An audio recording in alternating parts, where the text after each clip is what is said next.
زکریا نے سر ہلایا اور آگے کچھ نہ کہا۔ سائڈ پہ کھڑا سہوان اپنی آنکھیں تنگ کر کے دیکھ رہا تھا۔ اس کے ہاتھ خود بخود مڑے اور وہ دانت بھی بھلا بیٹا۔ اگلی صبح میرواز نے گھر سے جلد روانہ ہونے کا فیصلہ کیا کیونکہ اس کے پاس بہت کام تھا۔ مولوی کو ایک نامعلوم نمبر سے کال موصول ہوئی۔ مسز مہروانیہ، میں زکریا برکزئی کا اسسٹنٹ ہوں۔ مسٹر برکزئی آپ سے پرائیویٹ ملاقات چاہتے ہیں۔ ہم چاہتے ہیں کہ آپ دفتر آئیں۔ مسٹر برکزئی سینئر مجھے دیکھنا چاہتے ہیں، مولوی نے حیرت سے کہا۔ جی ہاں، ہم آپ کو لینے کے لیے گاڑی بھیجیں گے۔ حفاظتی وجوہات کی بنا پر مولوی نے ان کی پیشکش قبول نہیں کی۔ آپ مجھے ایڈریس بھیجیں، میں وہاں خود پہنچوں گی۔ ٹھیک ہے، ہم آپ کو لوکیشن بھیجیں گے۔ ایڈریس موصول ہونے کے بعد اس نے اپنا سامان پیک کیا اور فوراً روانہ ہو گئی۔ 2 باڈی گارڈ ساتھ تھے۔ گاڑی وسیع فری وے روڈ پر دوڑ رہی تھی۔ مولوی نے کافی غور کیا۔ اگر زکریا نے اسے اپنے دفتر مدعو کیا تو شاید کوئی اہم بات کرنی ہے۔ ڈرائیور کی نشست پر بیٹھے باڈی گارڈ نے پیچھے مڑ کر پوچھا، کیا ہم مسٹر فرزاد کو بتائیں کہ آپ مسٹر برکزئی سینٹر سے اکیلے ملنے جا رہی ہیں؟ ٹھیک ہے، مجھے لگتا ہے ہمیں انہیں اطلاع دینی چاہیے۔ مولوی نے پھر اپنا فون نکالا اور نمبر ڈائل کرنے کی تیاری کی۔ اس لمحے ڈرائیور نے گھبراہٹ سے کہا، ہمیں چھوڑ ہوئے 2 گاڑیاں پیچھے سے تعاقب کر رہی ہیں مسز فرزاد، وہ دوستانہ نہیں لگتی۔ مولوی نے گھبرا کے پیچھے دیکھا۔ 2 گاڑیاں قریب آ رہی تھیں جیسے کہ وہ انہیں ٹکر مارنا چاہتی ہوں۔ Seat belt Mrs Farzad, bodyguard نے زور سے کہا اور ایکسیلیٹر دبا دیا۔ مولوی آگے کی طرف جھکی، اس کا فون زمین پر گر گیا اور اس کا سر درد سے گھومنے لگا۔ گاڑی فری وے پہ تیز رفتار سے دوڑ رہی تھی اور مولوی ہوش کھو بیٹھی۔ تبھی اسے احساس ہوا وہ کتنی خطرناک صورتحال میں ہے۔ 2 محافظ ہونے کے باوجود پراسرار قوت جس نے اسے نقصان پہنچانا تھا، اس کے لیے کوئی رکاوٹ نہیں۔ ایک آدمی نے فوری طور پر فون نکالا تاکہ میرواز کو کال کرے۔ مسٹر فرزاد، فون کال ابھی وصول ہوئی تھی کہ اس نے گھبرا کر کہا، احتیاط! سامنے سے ایک آئل ٹینکر ان کی طرف ٹکرا رہا تھا۔ مولوی نے صرف ایک زوردار جھٹکا محسوس کیا، کچھ دکھائی نہ دیا، اور اس کا جسم کشش ثقل کی شدت سے ادھر ادھر پھینکا گیا۔ ناقابل برداشت درد اس کے جسم میں پھیل گیا۔ آدھے ہوش میں اس نے دھماکے کی آواز سنی، ایک روشنی محسوس کی۔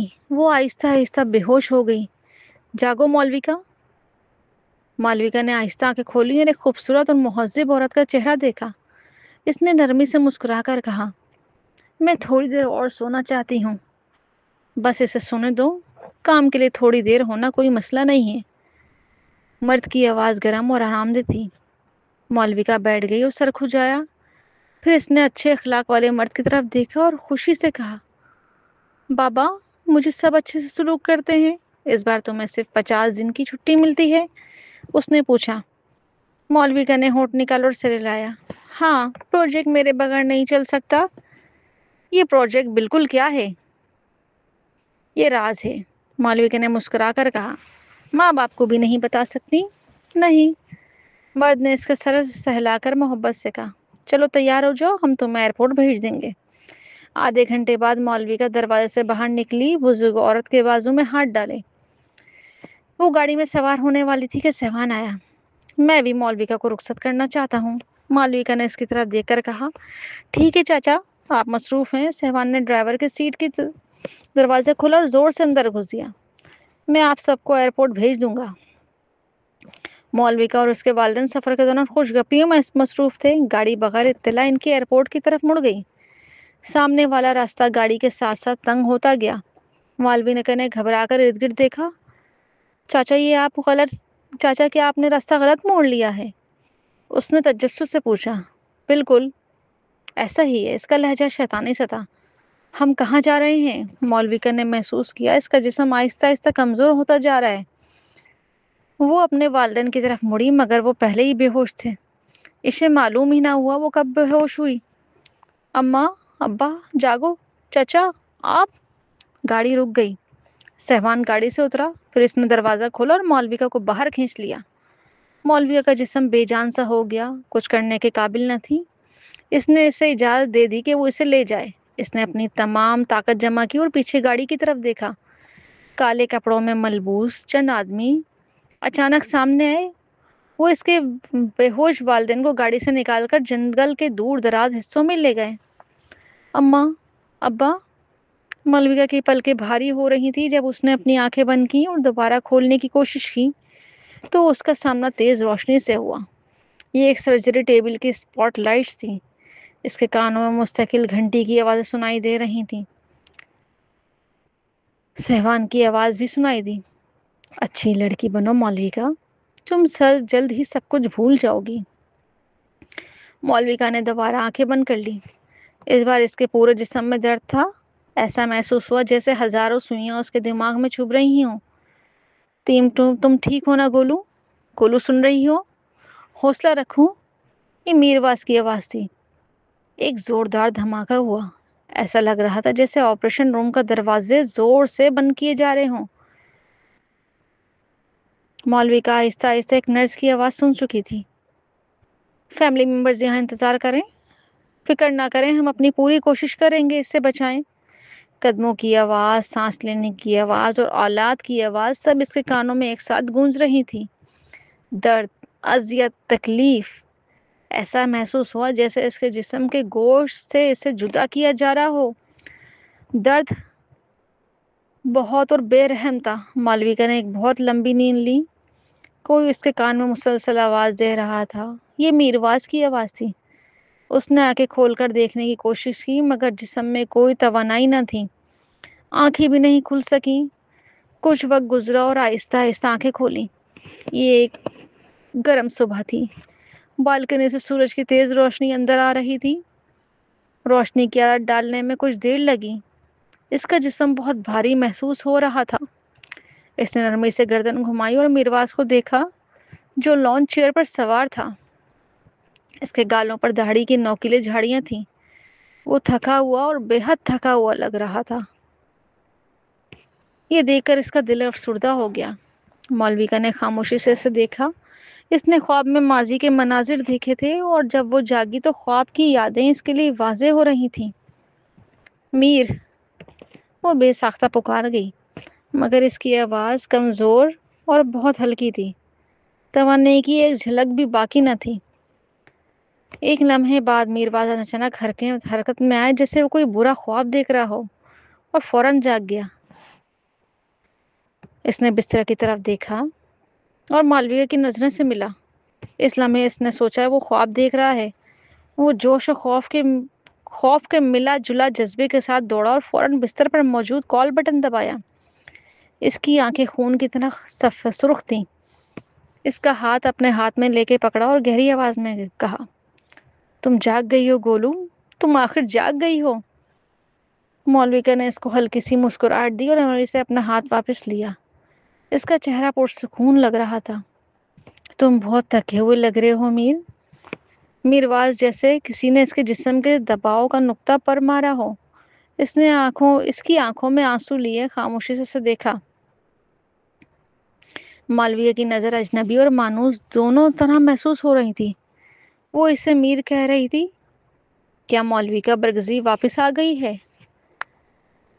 اس نے گلے میں درد کے باوجود آہستہ سے کہا، تم 7 دن مسلسل بے ہوش رہی ہو۔ مالویکا نے تلخ مسکراہٹ دی اور نرمی سے جواب دیا، میرے خیال میں 3 اور آدھے سال سے بے ہوش رہی ہوں۔ میرواس چونک گیا۔ اس کے ہاتھ بستر پر ٹکے اور سر نیچے جھکا۔ اس کے چوڑے کندھے بہت بھاری لگے۔ پھر آنسو بستر کی چادر پہ گرے۔ ڈاکٹر اور نرسیں کمرے میں اتر آئیں اور میلا کے بستر کی طرف دوڑیں۔ نیتھن کو دھکیل کر باہر کر دیا کیونکہ وہ جلدی اس کی چیک اپ کر رہے تھے۔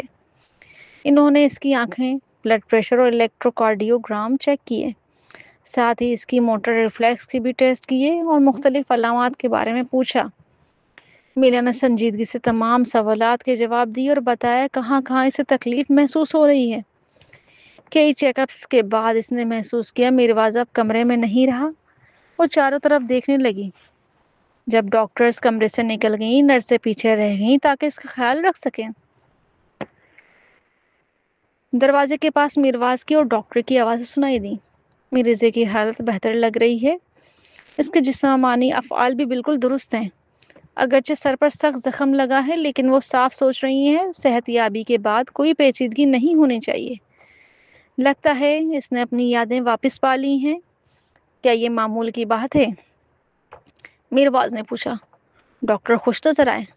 ممکن ہے بیرونی اثر نے کچھ اعصاب کو حرکت دی ہو جس سے پہلے کی گئی مصنوعی نقصان کی مرمت ہو گئی ہو۔ یہ خوش آئند ہے، اس نے اپنی یادیں واپس پا لی ہیں۔ ہم کچھ دیر تک ان کا مشاہدہ جاری رکھیں گے۔ ٹھیک ہے، تھینک یو، میرواز نے جواب دیا۔ ڈاکٹر کے جانے کے بعد میرواز دروازے کنارے کرسی پر بیٹھ گیا اور آہستہ آہستہ آنکھیں بند کر لی۔ وہ اپنی سوچیں جمع کرنے لگا اور بیک ریسٹ سے ٹیک لگا لی۔ قدرتی طور پہ وہ خوش تھا کہ میلا جاگ گئی ہے۔ اس کا دل خوشی سے بھر گیا لیکن عجیب سی بے چینی بھی تھی۔ تاہم جب اس نے اپنی یادیں واپس پا لی ہیں، کیا وہ وہی عورت ہوگی جس نے کہا تھا اسے نتن پسند ہے اور وہ اسے شادی کرنا چاہتی ہے؟ کچھ دیر بعد کمرے کی آخری نرس بھی گئی، تب جا کر میرواز آہستہ سے اٹھا اور کمرے میں واپس آیا۔ اس نے دروازہ بند کیا اور میلا کی طرف دیکھا جو بستر پہ بیٹھی تھی۔ میلا بستر پر سیدھی بیٹھی تھی اور ایک بڑے تکیے سے ٹیک لگا رکھی تھی۔ اس کے چہرے پر ہلکی لالی تھی۔ اس نے آنکھیں صاف اور روشن تھیں اور وہ پرسکون انداز میں اس کی طرف دیکھ رہی تھی۔ اس کی نگاہ نرم مگر دور کی طرف تھی اور وہ شرمیلی یا غیر محفوظ نہیں لگ رہی تھی بلکہ زیادہ پر اعتماد اور پرسکون محسوس ہو رہی تھی۔ میرواز کا دل زور زور سے دھڑکنے لگا اور اندر بے چینی پیدا ہونے لگی۔ وہ آہستہ اس کی طرف گیا اور ایک کرسی کھینچ کر اس کے سامنے بیٹھ گیا۔ اس کی آنکھیں اور ہونٹ ہلکی سی مسکراہٹ میں مڑ گئے۔ وہ بغیر بولے اسے گھورتے رہی۔ اس نے گلا صاف کیا اور نیچی آواز میں پوچھا، کیا آپ کہیں بیماریاں محسوس کر رہی ہوں؟ میں ٹھیک ہوں، بس تھوڑی تھکن ہے، اس نے آرام سے جواب دیا۔ میرواز نے بے اختیار اپنی رانوں پر ہاتھ پھیرے۔ اس نے سر نیچے کیا اور گہری سانس لی، پھر دوبارہ اوپر دیکھ کر کہا جیسے حوصلہ جمع کر رہا اور پوچھا، کیا آپ کی یادیں واپس آ گئی ہیں؟ میلا نے ہونٹ کچلے اور سر ہلا کر حامی بھری۔ کیا آپ مجھے کچھ کہنا چاہتی ہیں؟ اس کا سینہ بےحد گھبرا رہا تھا۔ میلا نے ایک مستعفی نگاہ سے اسے دیکھا۔ کافی دیر تک وہ ایک لفظ بھی نہ بولی۔ میرواز نے تلخی سے مسکراہٹ دی اور خود کو سنبھالا۔ کوئی بات نہیں، آپ ابھی جاگی ہیں، اس لیے جسم ابھی بھی کمزور ہوگا۔ تھوڑی دیر آرام کریں، میں کسی کو بھیج دوں گا جو ہلکا کھانا لے آئے۔ اس کی آواز کمزور اور گناہ کے احساس سے بھری تھی۔ مجھے معاف کریں نیٹ۔ میرواز کی مٹھی آہستہ آہستہ مضبوط ہو گئی۔ یہ وہ آخری چیز تھی جو وہ سننا چاہتا تھا۔ کسی بھی صورت معافی سے بہتر تھا۔ معافی کا مطلب ہمیشہ یہی ہوتا ہے کہ وہ کچھ ایسا کرنے والی ہے جس پر اسے پچھتاوا ہو۔ اس نے سر نیچے کیا اور کہا، سچ کہوں تو مجھے یہ معلوم ہی نہیں تھا کہ آپ بچپن سے مجھے پسند کرتے تھے۔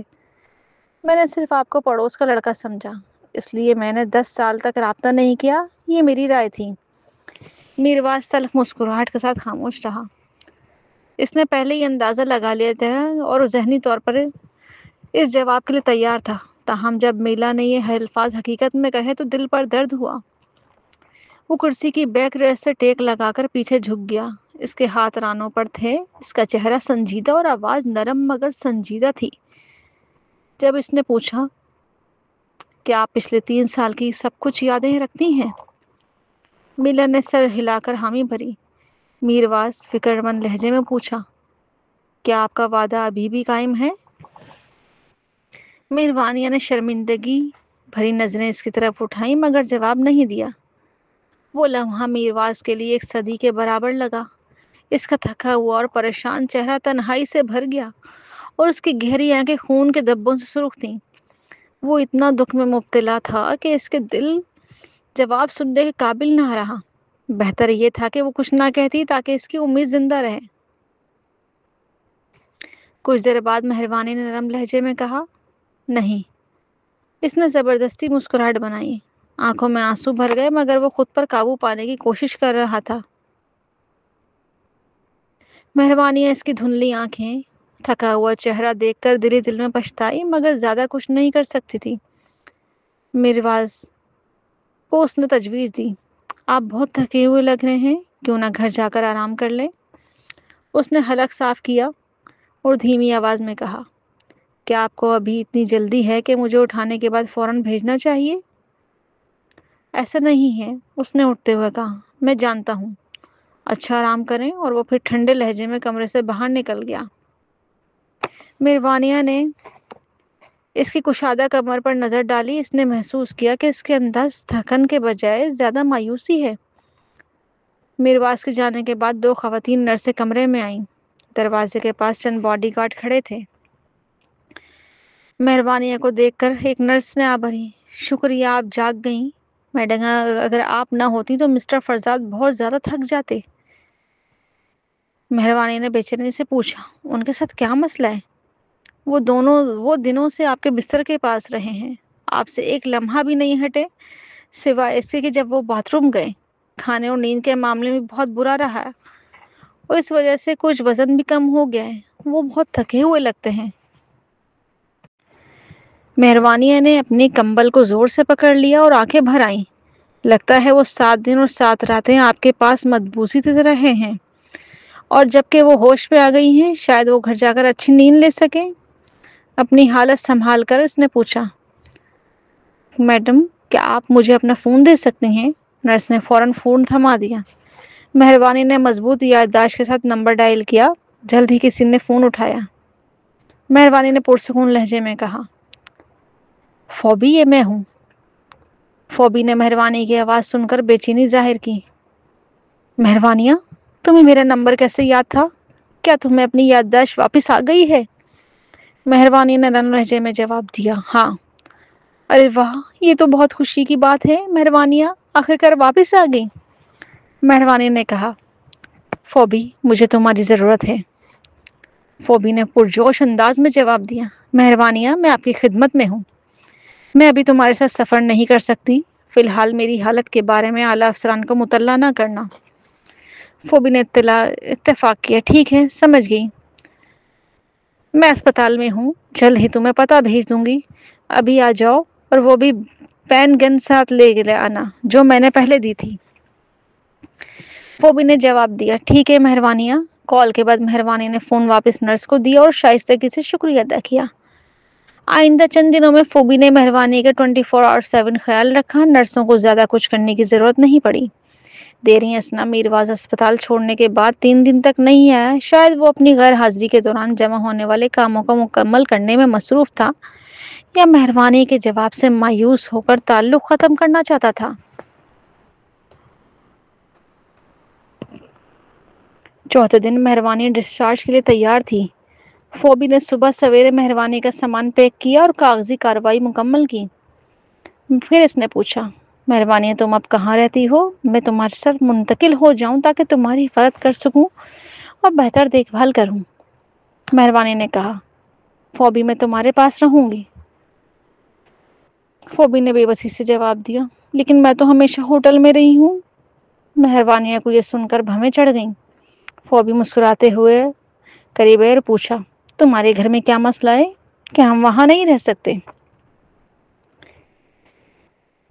مہربانیہ کڑوی آواز میں بڑبڑائی، میں نے مہربانیہ کے طور پر میر سے طلاق لے لی ہے، چونکہ اب ہم شوہر اور بیوی نہیں ہیں، میرا رہنے کے لیے کوئی گھر نہیں ہے۔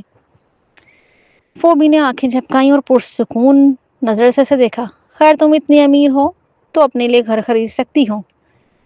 مہربانی نے بھری، یہ نوربانیہ ہے، سنٹر لینڈ نہیں۔ فوبی نے سر پر ہاتھ مارا اور ہنس کر کہا، ہائے میں بے وقوفی کر رہی ہوں، تمہارا سارا سرمایہ سینٹرل لینڈ میں ہے۔ مہربانیہ یارک کے طور پر اگر تم اتنی بڑی دولت نوربانیہ منتقل کرو گی تو حکام غیر ضروری توجہ تم پر آئے گی۔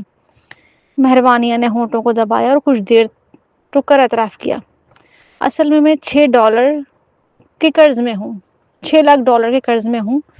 فیبی حیران ہو گئی، میرواز فرزاد تمہارا سابقہ شوہر؟ ہاں۔ یہ قرض کیوں لینا پڑا؟ میں نے اس سے ادھار لیا کیونکہ میری دوست کو اپنے والد کے اسپتال اخراجات ادا کرنے تھے۔ چونکہ میرے پاس پیسے نہیں تھے، میں نے اس کے لیے میر کے کارڈ سے ادائیگی کی۔ فوبی نے سر ہلایا اور طویل سانس لی، پھر مہربانی کے پاس بیٹھ کر کہا،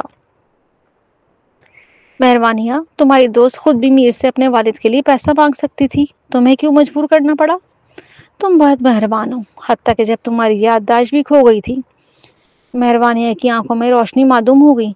وہ بالکنی کی طرف دیکھ کر اداسی سے بڑبڑائی، میں مہربان نہیں ہوں، اصل میں نے بہت گناہ کیے ہیں۔ دیکھو تم پھر سے یہ کہہ رہی ہو۔ فوبی نے مہربانیاں کو اٹھانے میں مدد کی اور کہا، چلیں ہم ابھی کے لیے ہوٹل میں رہیں گے۔ جب وہ داخلی راستے کی طرف چلیں تو انہوں نے میر کو آتے ہوئے دیکھا۔ اس کی موجودگی پر فوبی موقع پر ہی جم گئی۔ اس کے دو اسسٹنٹ اس کے پیچھے قریب سے چل رہے تھے۔ مہربانیاں رک گئی۔ میر اور مہربانیاں کی نظریں ایک دوسرے سے ٹکرائیں۔ وہ ایک دوسرے کو نرمی سے دیکھنے لگے۔ وہ اس کے پاس گیا اور پوچھا، کیا تم بہتر محسوس کر رہی ہو؟ مہربانیاں نے سر ہلایا اور ہونٹوں پر ایک سخت مسکراہٹ سجائی۔ اس نے وضاحت کی، میں تمہیں گھر لے کر آ گیا ہوں۔ مہربانی نے انکار کیا، ٹھیک ہے، میں اپنی دوست کے ساتھ ہوٹل میں رہوں گی۔ میر نے فوبی کی جانب ایک مختصر نظر ڈالی اور پھر مہربانیاں کو نرم اور الگ نظریں دیکھی۔ اس سے معلوم تھا کہ اس کی ماضی کی یادوں سے کچھ ترجیحات رکھی ہوئی تھیں اور انتخاب کرنے کے بعد اس نے خود کو اس سے دور رکھنے کا فیصلہ کیا۔ اس نے معمولی انداز میں پوچھا، کیا فیوچر میں دوبارہ ملنے کا کوئی امکان ہے؟ مہربانیاں خاموش ہو گئی۔ اس کا دل درد سے دھڑک رہا تھا۔ اس نے آگے سے پوچھا، کیا تم 3 سال پہلے کی اپنی زندگی میں واپس جانے کا ارادہ رکھتی ہو؟ مہربانی نے اپنا نچلا ہونٹ کاٹ کر غیر ارادی طور پر اپنی قمیض کے کنارے کو پکڑا تاکہ دل میں ابھرتی تکلیف اور خواہش کو قابو میں رکھ سکے۔ شدت سے یادوں اور خواہشات نے اسے پریشان کر دیا۔ اس کا عقلی دماغ خبردار کر رہا تھا کہ میر کے ساتھ واپس ملنے کی کوئی امید نہیں۔ سینٹرل اینڈ کی وزارت دفاع میں ایک اہم کیمسٹ اور فرسٹ کلاس سسٹم انجینئر ہونے کے ناطے اسے اپنے ملک کی خدمت کرنی تھی۔ افسوس، میر نوربانیہ کی فوجی ہتھیاروں کے ڈویژن میں ٹاپ گن تھا۔ اگرچہ دونوں ممالک دشمن نہیں تھے، ان کا مفادات متصادم تھے۔ مہربانی کی خاموشی نے میر کو دل کو شکستہ کر دیا۔ اس نے نرم آواز میں پوچھا، کیا تمہارے 3 سال پہلے کوئی پیار تھا؟ مہربانی نے آخرکار نرم اور درد بھرا جواب دیا، معاف کرنا میر۔ اس نے ہونٹ سمیٹ لیے اور مسکرایا، آنکھوں میں آنسو بھر گئے۔ وہ کبھی رومانوی تعلق پر روتا نہ تھا۔ آنکھوں میں آنسو روک کر وہ راہداری سے کھڑکی سے باہر دیکھنے لگا۔ وہ اپنی آنکھیں نہ دیکھ کر آنسو روک سکتا تھا۔ معاف کرنا، مہربانی بڑبڑائی۔ لوکاس اس منظر کو مزید برداشت نہ کر سکا اور اپنی مٹھیوں کس کر اس نے پھٹ کر کہا، مہربانیاں، میر فرزاد تم پر 6 ماہ تک بے پناہ محبت کی، تمہارے لیے اس نے۔ خاموش، میر واز نے دھیمی مگر شدید آواز میں کہا اور لوکاس کی بات کاٹ دی۔ لوکاس نے سر ہلاتے ہوئے ایک قدم پیچھے لیا اور کچھ نہیں بولا۔ میر واز نے معمولی انداز اپناتے ہوئے پوچھا، کیا تم واپس سینٹرل اینڈ جانے کا ارادہ رکھتی ہو؟ مہربانی نے جواب دیا، میں پہلے دادا اور دادی کے پاس ان 2 سانپوں کو سلجھا لوں گی، پھر واپس جاؤں گی۔ میر واز نے اس سے روکنے کی کوئی وجہ تلاش کرنے کی کوشش کی۔ کیا تم برکزی خاندان کا کاروبار سنبھالنے نہیں جا رہی؟ نہیں، یہ نہیں ہوتا کہ اپنے محبوب کو نوربانیہ لے آؤ اور ساتھ ہی خاندان کا کاروبار سنبھالو۔ تم اپنے دادا دادی کے ساتھ فیملی ٹائم کا لطف بھی اٹھا سکتی ہو۔ مہربانیہ نے اسے مسکراتے ہوئے سر ہلایا۔ میرواز افسردہ نظر آتے ہوئے سخت لہجے میں بولا، خیر میں تمہاری خوشیوں کی دعا کرتا ہوں۔ پھر وہ پیچھے مڑے بغیر لمبے قدموں سے وہاں سے نکل گیا۔ کمبر نے فوراً اس کا پیچھا کیا۔ لوکاس کا چہرہ زرد اور اداس تھا، میرواز کی طرف سے افسوس محسوس کر رہا تھا۔ وہ نہیں گیا بلکہ مہربانی کے سامنے کھڑا ہو کر انگلی سے اس کے چہرے کی طرف اٹھا دی۔ میں نے تم جیسی بے دل عورت کبھی نہیں دیکھی۔ میں جانتا ہوں تم کون ہو۔ اپنے دانت پیستے ہوئے بولا، میر فرزاد تم سے 10 سال سے زیادہ محبت کی۔ اپنے آپ کو تمہارے لائق بنانے کے لیے اس نے اپنی جان خطرے میں ڈال کر رینک چڑھی۔ یہی وجہ ہے کہ اپنے کیریئر کی بلندی تک پہنچا۔ ہر بار جب تمہیں کچھ ہوتا وہ سب کچھ چھوڑ کر تمہیں بچانے آتا، تمہاری دیکھ بھال کرتا دن رات جب تم کوما میں تھی۔ فوبی نے ناراض ہو کر اس کی بات کاٹی، بس کرو، تم کیا کر رہے ہو؟ اسے گنہگار بنا رہے ہو۔ وہ جو چاہے قربانی دے سکتا ہے، لیکن وہ یہ مطالبہ نہیں کر سکتا کہ وہ تمہیں اس کا بدلہ دے۔ لوکاس نے فوبی کو گھورتے ہوئے دیکھا۔ فوبی نے اصرار کیا۔ میر فرزاد نے کچھ نہیں کیا، اس نے صرف تمہاری خوشی کی دعا کی۔ تم کیوں بحث کر رہے ہو جب میرواز نے خود کو کچھ توقع نہیں رکھی؟ لوکاس نے اپنے ہاتھ کمر پہ رکھے۔ میں اس منظر کو برداشت نہیں کر سکتا، فوبی نے طنز سے کہا۔ تو کیا تم اسے مجبور کرنے کی کوشش کر رہے ہو کہ وہ ایک مرد کو قبول کرے جس سے وہ محبت نہیں کرتی، صرف اس لیے کہ تمہیں یہ منظر برداشت نہیں ہوتا؟ ایک مرد جس سے وہ محبت نہیں کرتی، یہ سن کر مہروانیہ خود برا محسوس ہونے لگا۔ نوروانیہ چھوڑنے سے پہلے اسے محبت کا احساس نہیں تھا، کیونکہ وہ بہت چھوٹی تھی۔ اسے صرف یہ معلوم تھا کہ میرواز کو پسند کرتی ہے، لیکن پچھلے 3 سالوں میں میرواز کی محبت میں گرفتار ہو گئی تھی۔ وہ اس سے دل و جان سے چاہتی تھی، اگرچہ ان کا رشتہ ناکام ہونے والا تھا، لیکن آخری چیز جو چاہتی تھی وہ اسے تکلیف دینا نہیں تھی۔ مہروانیہ نے فوراً آنسو سے بھر گئی آنکھیں۔ فوبی کو پیچھے چھوڑتے ہوئے وہ لوکاس کو دھکیلتے ہوئے میرواز کے پیچھے دوڑی۔ فوبی نے کچھ لمحوں بعد صورتحال سمجھ کر دوڑی۔ کیا ہوا مہروانیہ؟ یہ دیکھ کر لوکاس بھی دونوں خواتین کے پیچھے دوڑا۔ میرواز اسپتال کے دروازے پہ موجود ایک کار کی طرف بڑھ رہا تھا، کمبر پیچھے مڑ کر دیکھ رہا تھا۔ اس نے میرواز سے کہا، جناب لوکاس ابھی باہر نہیں آیا؟ میرواز نے بالکل وقت پر مڑ کر اپنی محبوبہ کو اسپتال سے دوڑتے ہوئے دیکھ سکا۔ وہ وہاں کھڑا نروس ہو کر اپنی مٹھی پکڑ رہا تھا۔ مہروانیہ دوڑ کر اس کے پاس پہنچی اور سانس لیتے ہوئے بولی، میر، معاف کرنا میں۔ اس نے مہروانیہ کی طرف تلخ مسکراہٹ کے ساتھ دیکھا۔ وہ بار بار اس معافی مانگ رہی تھی۔ اس نے اس سے یقین دلایا، تو ان میں مجھے تکلیف نہیں دی۔ مہروانیہ کو نرم نظروں سے دیکھتے ہوئے اس نے نرمی سے یاد دلایا، اپنا خیال رکھو، دادا دادی کو معاملے کی ذمہ داری کو میری ذمہ داری سمجھو۔ مہروانیہ نے کہا، لیکن مہروانیہ میرا انتظار کرو۔ فوبی کی پریشان آواز پیچھے سے گونجی۔ وہ ہانپتی ہوئی مہروانیہ کے پاس پہنچی، اپنی کمر پر ہاتھ رکھ کر سر نیچے رکھی اور بھاری سانسیں لی۔ اسی وقت لوکاس بھی دونوں خواتین کے پاس پہنچا۔ مہروانیہ ہچکچاتے ہوئے میرواز کی طرف دیکھنے لگی۔ سب کی نظریں پر مرکوز تھیں۔ وہ اپنی بے بسی اور اپنے گنہگار جذبات کا اظہار کرنے کی کوشش کر رہی تھی۔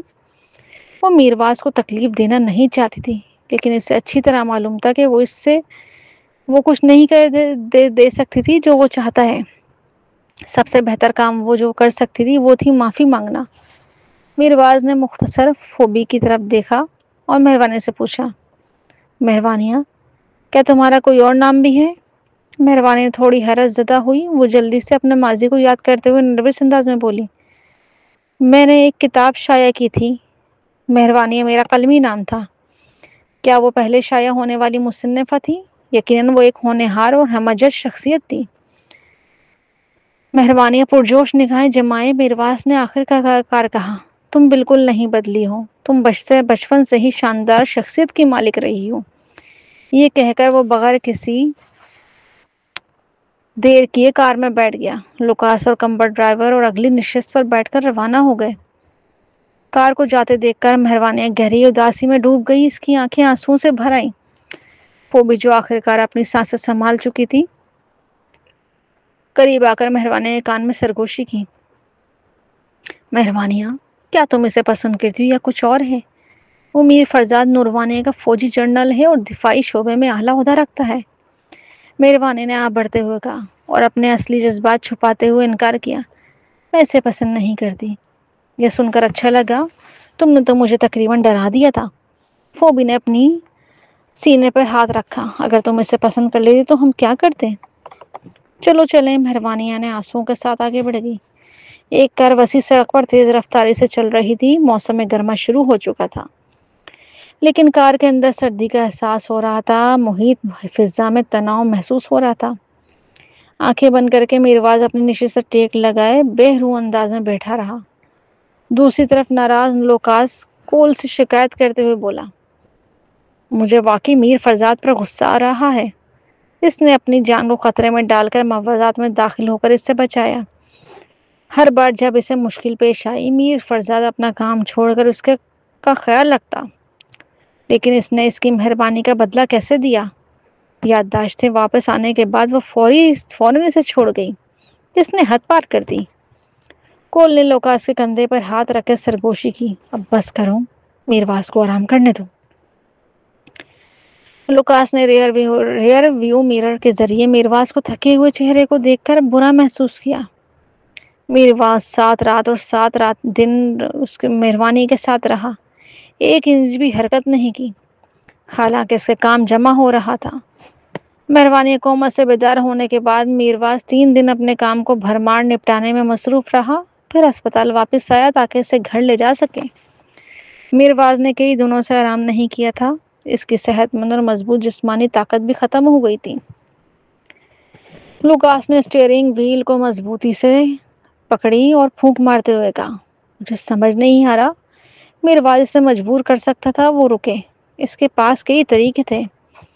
کمبر نے اسے روک دیا، خوشی کو زبردستی حاصل نہیں کیا جا سکتا، اگر واقعی کسی سے محبت ہو تو اس پر کچھ زبردستی نہیں کرتے۔ تم اس کی بھلائی چاہتے ہو، اسے اپنی طرف مجبور نہیں کرتے، کم از کم میرواز ایسا آدمی نہیں ہے۔ لوکاس کی ناپسندیدگی سے ہنس کر نظر پھیر کر کھڑکی سے باہر دیکھنے لگا۔ دوبارہ خاموشی چھا گئی۔ آدھے گھنٹے کی ڈرائیو کے بعد وہ سڈویلا پہنچے۔ کمبر نے مڑ کر میرواز کو بتایا، جناب ہم پہنچ گئے ہیں۔ لوکاس مڑا اور پکارا، میرواز۔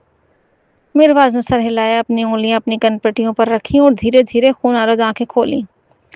جب اس نے سامنے کے منظر کو جذب کرنے کی کوشش کی تو پوچھا، کہاں؟ ہم سڈویلا میں ہیں۔ کمبر نے میرواز کی طرف نرم لہجے میں مشورہ دیا، جناب گھر آرام کر لیں، آپ اس طرح نہیں چل سکتے۔